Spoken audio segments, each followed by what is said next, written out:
right, brilliant. So to elaborate on the previous tip. So in the previous tip we said you as the salesperson should aim to speak around 40% of the time. In other words, delivering value, talking about how your product will support your customer to transform their business, how you'll take them from an undesirable state to a desirable state. That's what you want to be talking about.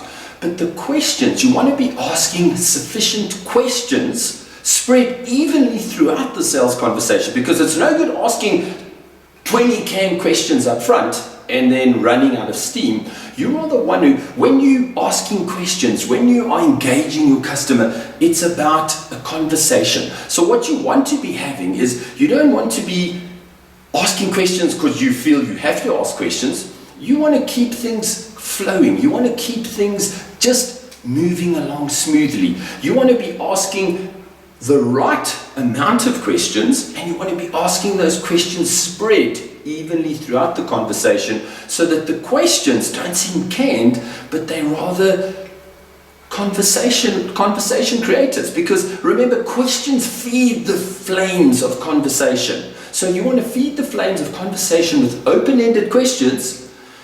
How many questions? Well, our research, the same research that we conducted with those 22 customers, we found that they, or should we rather say the top performers, asked around 14 questions in a 1-hour sales meeting. But the interesting thing was, the spread of the questions made it engaging, made the sales meeting very conversational. So go and think about it. Go and think about your own engagement with your customers.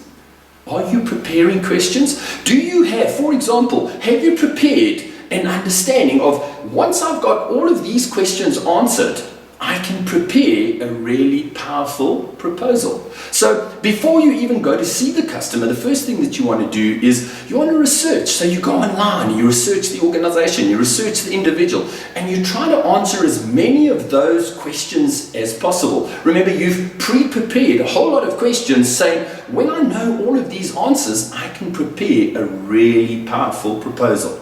So think about that.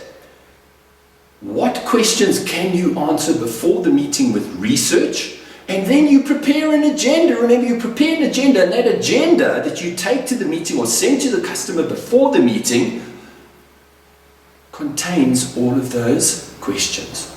So go and think deeply, go and plan, go and make sure that you have sufficient questions, that you understand exactly what information you need to uncover, so that when you go to the discovery meeting, you know exactly what questions to ask.